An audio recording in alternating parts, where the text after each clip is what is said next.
And that's it? Yep. Now show the camera real quick. Yeah. And record. My name is Christina Rodriguez. I started my academic journey at community college. I went to Foothill College in Los Altos, and then I transferred to City College of San Francisco, where I then transferred to San Francisco State University.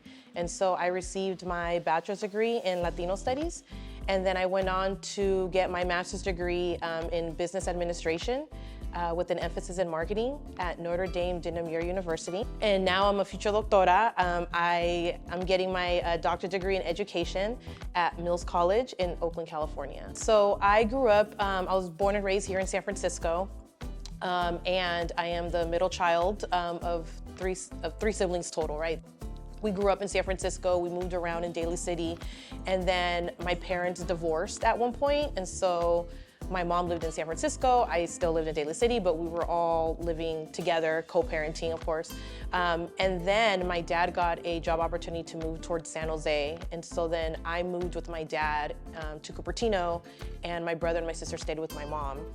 And so that was a culture shock for me because, you know, I grew up in San Francisco, I grew up in the Mission, there's a lot of Latinos, Latino culture. My family's from Nicaragua, so, you know, that was always part of my, you know, living lifestyle. And then I moved to a predominantly white neighborhood in a predominantly white school, and then all of a sudden I feel othered, I feel different. I felt as if I was too Latina for them.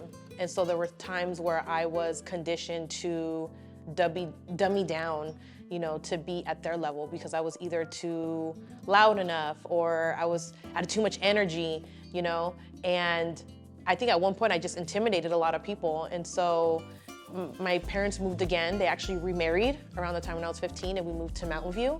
And when I moved to Mountain View was when I wasn't able to go to traditional high school because they told me that I was behind on some credits, and so I ended up going to a continuation school. And a continuation school to me was given to me the perspective of only bad kids go there, right? You know, students that have gone to juvie, have gotten in trouble, but I've never done none of that. And so again, fulfilling that typical Latino role of not graduating high school or going to a alternative school.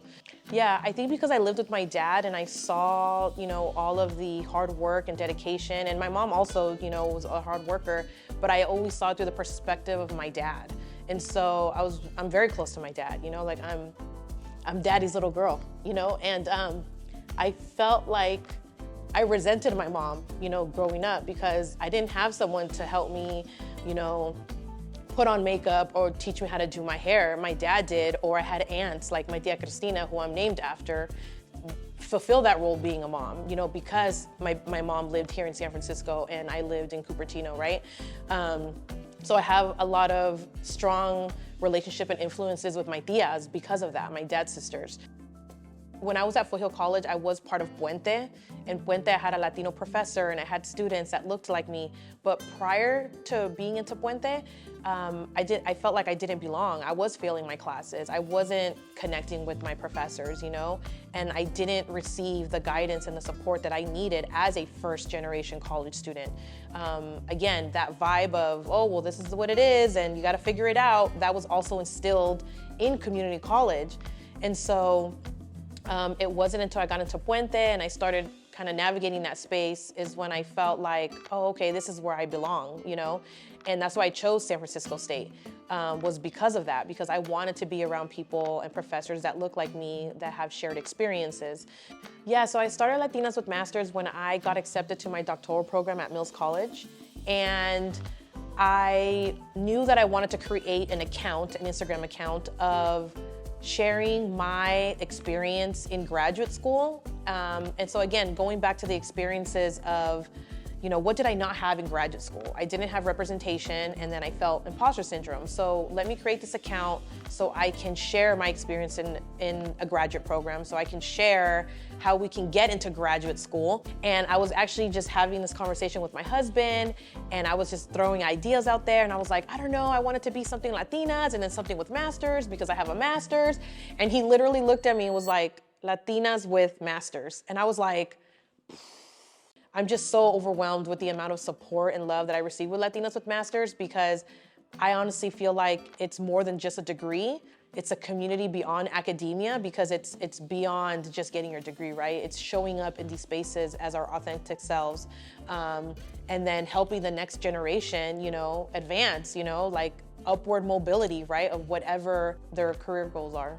First generation to me means being the first, but it also means to me breaking barriers, dismantling, systemic barriers that are not serving us, just like how I was talking about the way in which I was raised as a child, and now changing that perspective for my kids, even with access to college, right?